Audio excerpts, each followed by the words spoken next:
Assalamualaikum warahmatullahi wabarakatuh. Saya di sini sebagai moderator dari kelompok 8. Kelompok kami yang beranggotakan Ramiatun, Lia Afdina, Yuyun Puji Utami, dan saya sendiri Nurlailah Mahmuda. Kami di sini akan mempresentasikan hasil kerja kelompok kami yang berjudul Media Pembelajaran PKN SD. Pokok pembahasan. Yang pertama, pengertian media pembelajaran PKN SD. Yang kedua, ciri umum media pembelajaran PKN SD. Yang ketiga, fungsi media pembelajaran PKN SD. Yang keempat, peran media pembelajaran PKN SD. Yang kelima, jenis-jenis media pembelajaran PKN SD. Yang keenam, manfaat media pembelajaran PKN SD. Yang ketujuh, kriteria pemilihan media pembelajaran PKN SD. Yang kedelapan, tujuan media pembelajaran PKN SD. Untuk yang pertama akan dipresentasikan oleh Mbak Ramiatun. Dipersilahkan. Media pembelajaran merupakan media yang digunakan untuk menyampaikan pesan atau informasi. Pesan atau informasi tersebut memuat maksud atau tujuan dari pembelajaran. Media pembelajaran menurut Gerlach dan Eli. Yang pertama, ciri fiksatif. Merupakan ciri yang menggambarkan kemampuan media merekam, menyimpan, melestarikan, dan merekonstruksi suatu peristiwa atau objek. Contoh, saat ada peristiwa tsunami, gempa bumi, dan banjir, bisa ditayangkan rekaman videonya. Yang kedua, ciri manipulatif. Transformasi atau kejadian objek dimungkinkan karena media memiliki manipulatif. Kejadian yang memakan waktu berhari-hari atau bahkan berbulan-bulan dapat disajikan dalam waktu yang lebih singkat. Contohnya, jika pada saat itu ada mapel yang membahas tentang sejarah kemerdekaan Indonesia dan ingin menayangkan proses secara keseluruhan, itu kan durasinya terlalu panjang, maka bisa ditayangkan dalam durasi yang lebih pendek dibanding durasi aslinya.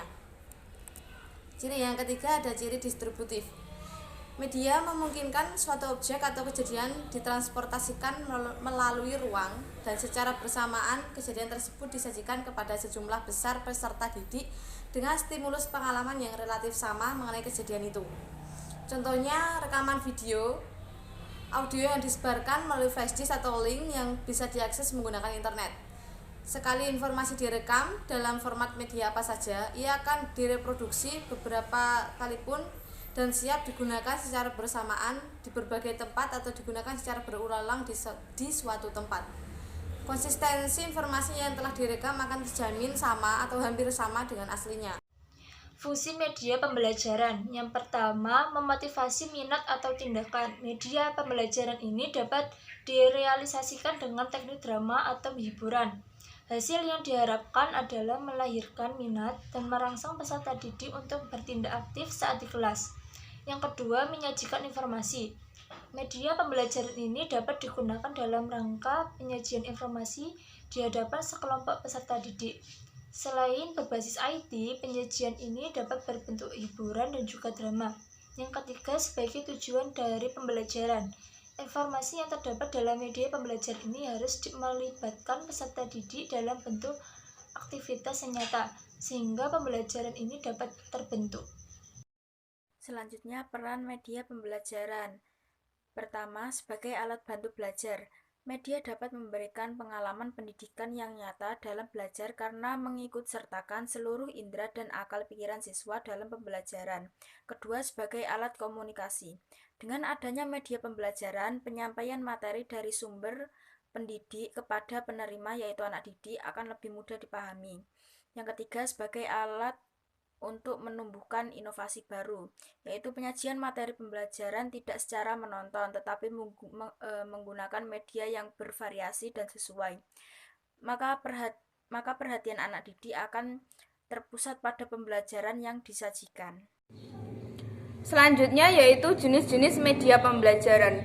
Jenis-jenis media pembelajaran dibagi menjadi 3, yaitu media audio, media visual, dan media audiovisual. Yang pertama yaitu media audio. Media audio merupakan media yang menggunakan indera pendengaran sebagai perantara dalam menyampaikan isi media atau mengandalkan suara saja dalam penggunaannya. Media yang termasuk media audio antara lain adalah media adalah radio, rekaman, piringan hitam, dan lain-lain. Yang kedua yaitu media visual. Media visual merupakan media yang menggunakan indera penglihatan sebagai perantara atau dalam penyampaian isi media. Media visual terbagi menjadi dua, yaitu media dua dimensi dan tiga dimensi. Media dua dimensi adalah media yang hanya memiliki ukuran dimensional, panjang dan lebar, atau media yang hanya dapat dilihat dalam bidang datar. Contohnya adalah media grafis. Selanjutnya yaitu media tiga dimensi. Media tiga dimensi adalah media yang penyajiannya tidak hanya dapat dilihat saja, namun juga dapat disentuh secara nyata. Media tiga dimensi ini bisa berbentuk makhluk hidup maupun benda mati. Benda mati yang menjadi media ini dapat berupa tiruan dari benda nyata, atau berupa penggambaran dari konsep yang sulit untuk ditampilkan aslinya dikarenakan tidak memungkinkan untuk ditampilkan ukuran sebenarnya. Contohnya adalah globe, peta timbun, hewan, tumbuhan, dan lain-lain. Dan yang terakhir yaitu media audiovisual. Media audiovisual adalah media yang menggabungkan indera pada media audio dan media visual. Media audiovisual menggunakan indera penglihatan dan pendengaran sebagai perantara dalam menyampaikan isi. Contohnya video, film, televisi, dan lain-lain. Selanjutnya, manfaat media pembelajaran. Yang pertama, dapat menumbuhkan motivasi belajar para pelajar karena materi yang disampaikan dapat lebih menarik perhatian mereka.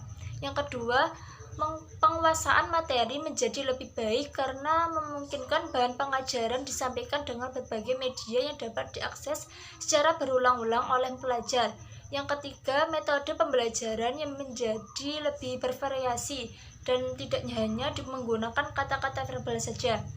Yang keempat, belajar menjadi lebih aktif karena dengan media pembelajaran yang baik dapat membuat pelajar menjadi lebih ikut serta dan berinteraksi dengan media pembelajaran yang digunakan.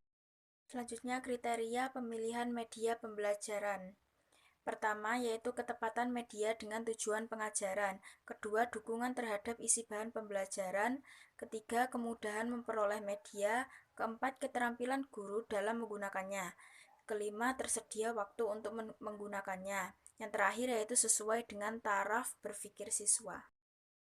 Lalu selanjutnya tujuan penggunaan media pembelajaran. Yang pertama secara umum, yaitu membantu guru dalam menyampaikan pesan-pesan atau materi pembelajaran kepada siswanya, agar pesan lebih mudah dimengerti, lebih menarik, dan lebih menyenangkan kepada siswa. Yang kedua secara khusus, yaitu pertama memberikan pengalaman belajar yang berbeda dan bervariasi. Kedua, menumbuhkan sikap dan keterampilan tertentu dalam bidang teknologi. Ketiga, menciptakan situasi belajar yang tidak mudah dilupakan oleh siswa. Keempat, untuk mewujudkan situasi belajar yang efektif. Yang terakhir, untuk memberikan motivasi belajar kepada siswa. Baik, sekian presentasi dari kelompok kami. Mohon maaf yang sebesar-besarnya apabila ada salah kata. Assalamualaikum warahmatullahi wabarakatuh.